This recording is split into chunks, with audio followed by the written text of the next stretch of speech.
RFDTV's Rural Education Special is brought to you by the Institute for Integrative Nutrition. The idea is to have the world be healthy. This program is brought to you by Battelle for Kids and the Ohio Department of Education. After nearly 5 years in Washington, I've learned, frankly, that much of the public narrative surrounding education is wrong or badly exaggerated. Rural communities continue to feed us, defend us, fuel us. And so today, I want to suggest that a new and more promising narrative about rural education is showing real results across the country. And this conference is intended to increase rural prosperity. That's what we want. Rural America is the backbone of our country, and making sure that students from these areas can succeed is a priority for many. When you go up to the plate and all you say is, don't strike out, don't strike out, don't strike out, what are you going to do? Strike out. When you focus on the negative becomes the reality. If you focus on the positive becomes the reality. That's what we need to do. Zillah High School, we offer 69 college credits on our campus. There's only 400 high school students on our campus, only 17 certificated teachers, and we can offer 69 college credits, more than the big schools. Why? Because we asked. We asked if we could, and somebody didn't say no. That's what it's about. We have a lot of opportunities for change, let's face it. Education, there's lots of opportunities for change. There's the alphabet soup game.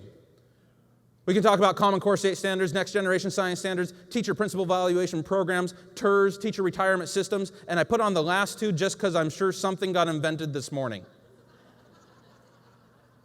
Probably some of you in this room did it for us, so thank you for whatever's new. I appreciate that.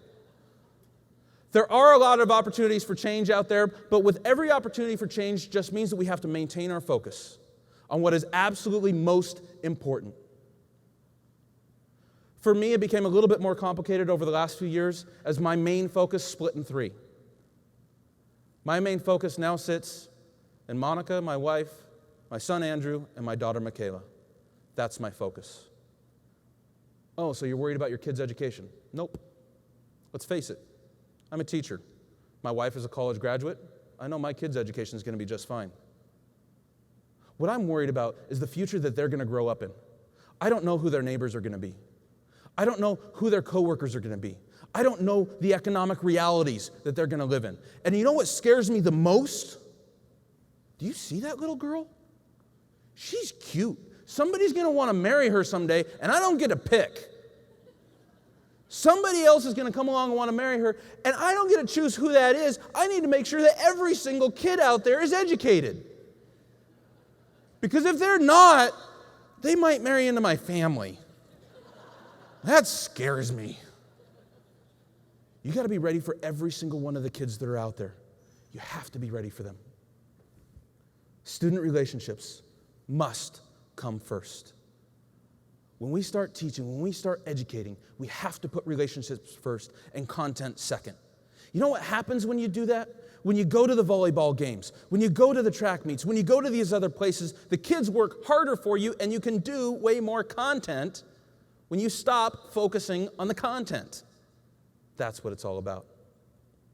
So what'll be the impact? What will we see? What difference will all this make if we actually put student relationships first? There's a lot of different things that you can point to. You can look at evidence like the Zillah Robot Challenge, and you can see kids working with robots and working together and having group work. You can point to things like the Leopard Pathfinders program and taking kids hiking and snowshoeing through the Cascade Mountains of Montana. You can point to my engineering classes and the use of 3D printers in a high school classroom. You can look at my chemistry lab and see the things that we do in there. Okay, I'm lying. That's not actually my chemistry lab. It's way too clean. Actually, it's not even a picture.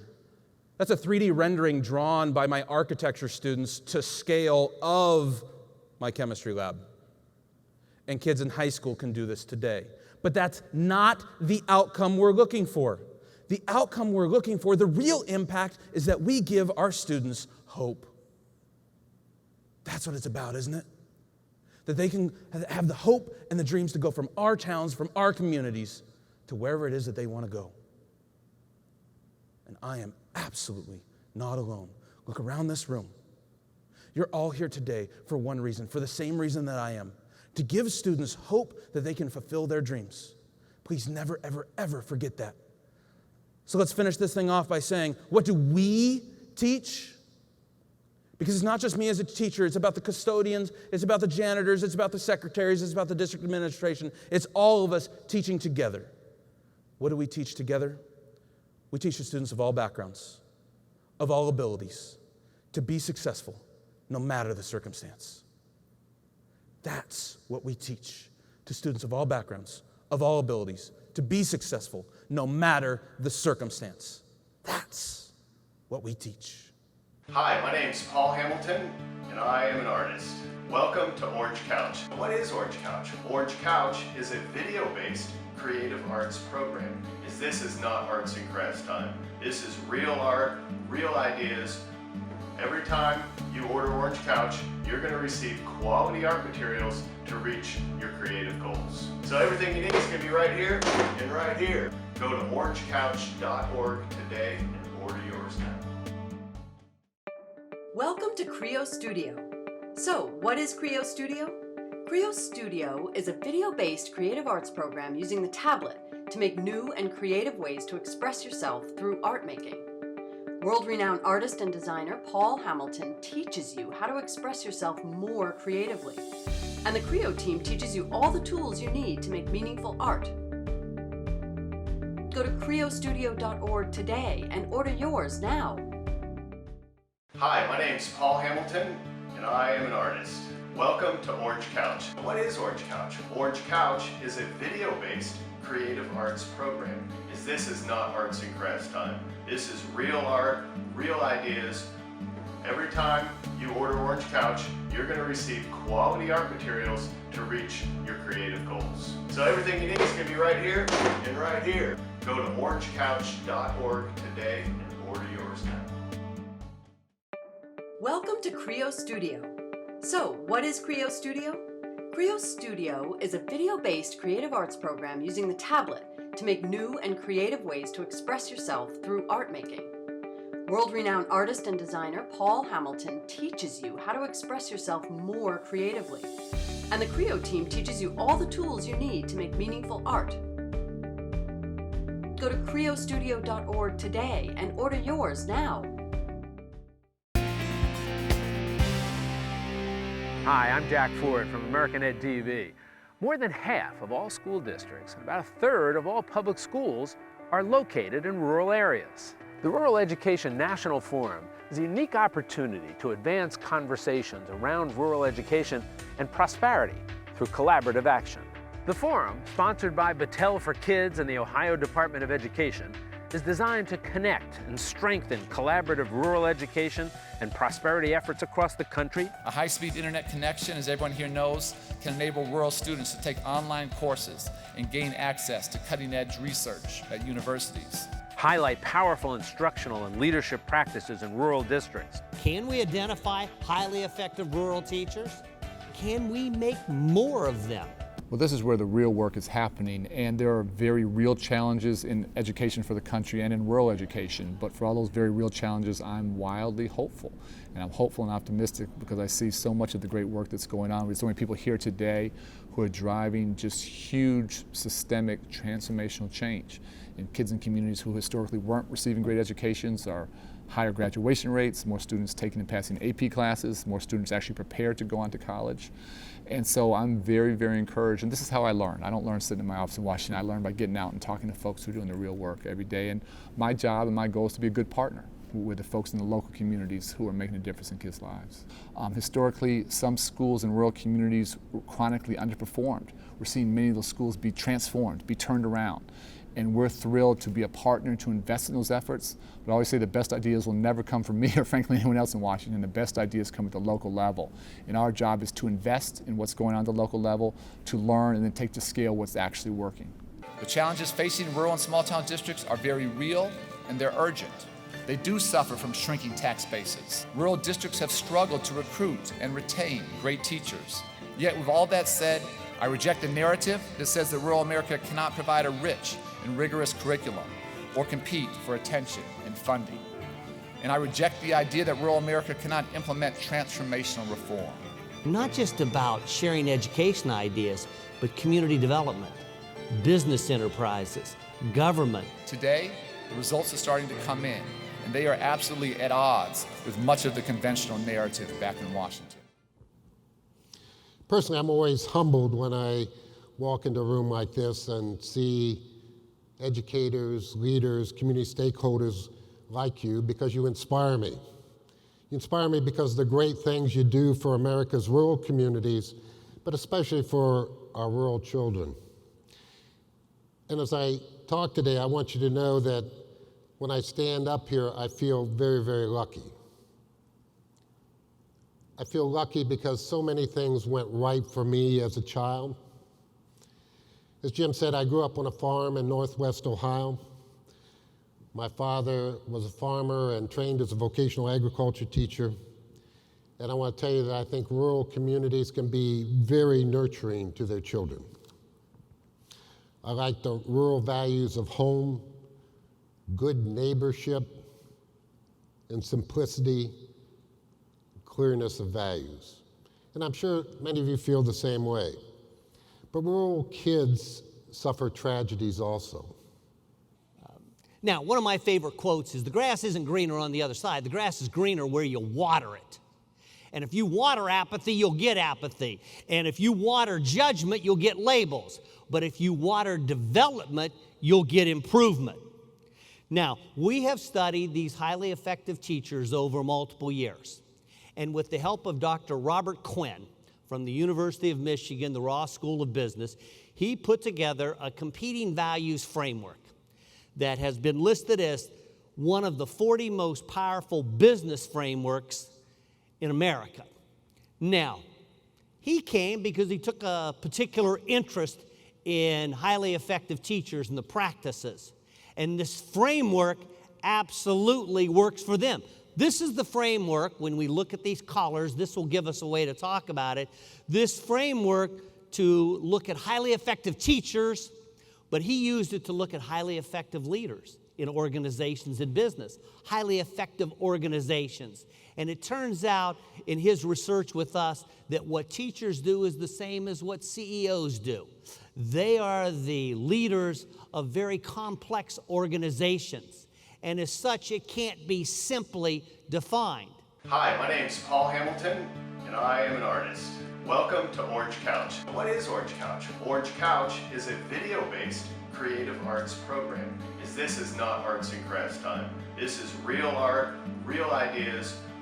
Every time you order Orange Couch, you're going to receive quality art materials to reach your creative goals. So everything you need is going to be right here and right here. Go to orangecouch.org today and order yours now. Welcome to Creo Studio. So, what is Creo Studio? Creo Studio is a video-based creative arts program using the tablet to make new and creative ways to express yourself through art making. World-renowned artist and designer Paul Hamilton teaches you how to express yourself more creatively. And the Creo team teaches you all the tools you need to make meaningful art. Go to creostudio.org today and order yours now. I've had the privilege of traveling across the country to visit and advocate for early childhood programs. I have been to some of the most impoverished, isolated communities in America where education is, without a doubt, the ticket out of poverty. Well, one of my main reasons, since it was the National Forum for Rural Education, is I teach in a school that is very high poverty. And so I was looking forward to coming to see what ideas, because there are some students and families that are hard to reach in those areas, and I was looking for hopefully some good ideas to leave here with. It's nice to be around people that get it, that understand the frustrations where you're coming from, and that you feel a little validated when you hear other people having the same issues as you. Could you further explain the early learning piece that you talked about with 4- and 5-year-olds having a preschool opportunity? Yeah, and I actually didn't talk about it enough. So we were very, very pleased through the Race to Top Early Learning Challenge to invest about $600 million in expanding state capacity on the early learning side, and Ohio's been a great, great partner in that. We just had another round of applications come in. So we think that's a very significant starting point. Historically, our department, frankly, didn't do much of anything in the early learning space. I argue everywhere I go that's the best investment we can make. And we're working on now with the president, we're working very, very hard to get bipartisan support, is to dramatically expand access from birth all the way to age 5. So it's a $75 billion request. Again, we hope in the next couple of weeks to get bipartisan support from Congress, so stay tuned on this. But when I look across the country, I think about how not just over the next 3 years, but the next 3 decades, how can we improve student achievement? We have to stop playing catch-up. We have to get out of the catch-up game. I think the best investment we can make collectively is in high-quality early learning opportunities. We want to go from about 1 million children with access to high-quality pre-K to 2 million. We want to do a lot more of early Head Start and home visiting, and we're going to do everything we can to get this done. We see so many states who invest in scarce money in early childhood education, but they all have these huge waiting lists. I think they just need a good federal partner. This will not be some kind of federal mandate or something you have to do, but we simply want to partner with states that are investing themselves, and are very, very hopeful that we can work in a bipartisan way with Congress to get this done. The final thing I'll say on this is in the real world, this has become a totally bipartisan issue, which is fantastic. And in fact, there are more Republican governors investing in early childhood education than there are Democratic governors. So again, we just need people in Washington to get out of Washington, look at the real world, and partner with those folks that are doing a great job. The model of design build within architectural education is about making all that learning real. We could do this with 11th graders and design and build a full-scale piece of architecture for the town that is 100% designed and built by students. And let's let this be student directed. I'm not going to force some project on, let's build birdhouses. Why? Let's build skateboards because you love to skateboard. And by the way, they're really awesome to build. I cannot skateboard to save my life. It would be a comedy show, but they're really amazing objects. If you pick them apart and look at how they're put together. So we built these skateboard presses. There's 7 layers of maple veneer that go into them. There's 20,000 pounds of pressure in this bottle jack press. They go in there for a day, and then back to basics again. Here's bandsaw, chop saw, table saw, router, sander, the drill press. And then we also have this laser cutter. So we went through this graphic design unit, and they had to design a pattern and then laser etch their skateboard. And this is a really important thing for us to be explicit about, that we use the table saw and the laser cutter with the same level of priority and importance. It's just tools, and we want to give our students the broadest array of tools that we can, so that when they say, I want to build a floating island in the ocean or whatever, they have any number of tools to pull from. Here's some of the other laser etched skateboards. So this is still 75 students. Then this year, our 4th year, we now have 216 students in 4 grade levels. We added an 8th grade program. We have 2 brand new teachers, one who is a Harvard-educated architect and the other who left a full-time tenure-track architecture professorship position at the Rhode Island School of Design to come wrangle 9th graders. I don't know why, but he's there, and I'm going to keep him there. So again, coming to this new district that is urban, it's no longer rural, but the heart and soul of the program is the same, and I'm very interested in working at the extremes. So if Bertie County is here, and we learned all these things over here, Berkeley's over here, and what can we learn from this side of the equation? And then where in the middle do we have these tangible things that we can share with other communities and other school districts? So this is our 8th grade classroom. Our new teacher, and we're learning as we go. The mayor is not going to give us a plot of land to build on, but where are the other spaces in our school, in our community, on our block, where our students can have that same kind of impact? So I'll just, I'll wrap this up really quickly, but I took this photo, and sometimes I take photos and then I go back and I look at them later, and then I'm like, wow, I didn't see that as I was taking it. These are 3 girls, all of whom have an IEP. They all have individualized education plan. They're all designated special ed, and they are failing all their other classes. And for some reason, they come to this design space and they pick up a hammer and they're thinking about math and science and art and social sciences as they're doing these projects, and they're fully engaged. And it's this weird phenomenon that I'm biased because I went to design school and I love architecture, and architecture is the one thing that for me, you can be a nerd about every subject through architecture. And so I'm seeing that play out with these girls who have sort of been, they've fallen to the wayside in a lot of their other classes, and yet there's something about this building making creative space that really, really captivates them. So the three things, I'm going to share 4 things that I've learned from the past 4 years and from making these discoveries along the way. And the first one is, and these are learnings not just for us as an organization, but for the schools that we work really intimately with. This new school that we're at, I'm also the director of creativity, and I lead professional development for 45 teachers every week. So this is also coming from the perspective of the school administration, that we need to invest in creativity. And that sounds like a really simple thing. Like, of course, who's anti-creativity? That's ridiculous. But seriously, invest in creativity, in time, in resources. Creativity is the ultimate renewable resource. Like, creativity breeds more creativity. So my favorite example, we started the Studio H program. It's now at 8th through 12th grade. But I also discovered, and this is a great example of it breeding more creativity, these are some 6th grade girls that I ended up working with completely accidentally, in an advisory structure. And I took them up to our Studio H class, and they're like, why can't we do this? Like, someone give me a chainsaw, I want to do something. They're like this tall.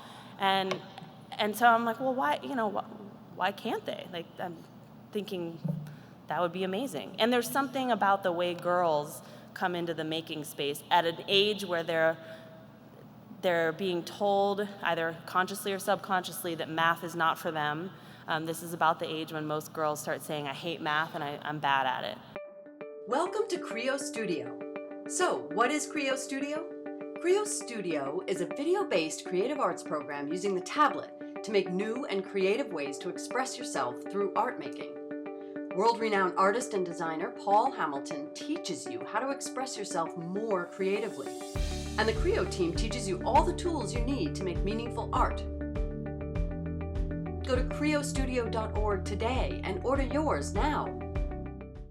Hi, my name's Paul Hamilton, and I am an artist. Welcome to Orange Couch. What is Orange Couch? Orange Couch is a video-based creative arts program. This is not arts and crafts time. This is real art, real ideas. Every time you order Orange Couch, you're going to receive quality art materials to reach your creative goals. So everything you need is going to be right here and right here. Go to orangecouch.org today and order yours now. This is about connecting schools to jobs. It's exceedingly difficult to get people to relocate to a place once they've gone. But if you grow your own, then you have this steady stream of people who have the skills and abilities that you're going to need going forward to be a vibrant place. We must first dramatically increase college enrollment and completion. Only about 1/3 of young adults living in rural areas are enrolled in post-secondary education today. I think pretty simple, you grow your own. And that's investing in all of the young people, equipping them with the skills they need. And thinking in ways, creatively in ways in which you can have a broad group of young people who are going to be the leaders in your town. So thinking in ways of equipping them with the kinds of skills they need to be the civic leaders. So an example would be in Minor, South Dakota. They started a program about 15 years ago in the high school of basically a citizen engagement program where they had the high school students take part in this course where they become sort of civically engaged. And about, I think it's now 4 years ago, one of the first graduates of that program became the 24-year-old mayor of the town. So, that's a tangible proof of what you can do. Think of ways in which for the teachers that you want to come back to your high school, for the professionals that you need for your town, can a town invest in young people and say, okay, we'll pay for half of your education if you give us 5 or 10 years after graduation? And there are different programs like that. But this idea that, it's exceedingly difficult to get people to relocate to a place once they've gone. But if you grow your own, then you have this steady stream of people who have the skills and abilities that you're going to need going forward to be a vibrant place. Personally, I'm always humbled when I walk into a room like this and see educators, leaders, community stakeholders like you, because you inspire me. You're going to be remembered by a successful entrepreneur, teacher, lawyer, machinist, because you believed in them. I think it's also a testament to the power of design and community-based work when there is that level of engagement from a lot of different parties. For American Ed TV, I'm Jack Ford. I am absolutely optimistic about the future.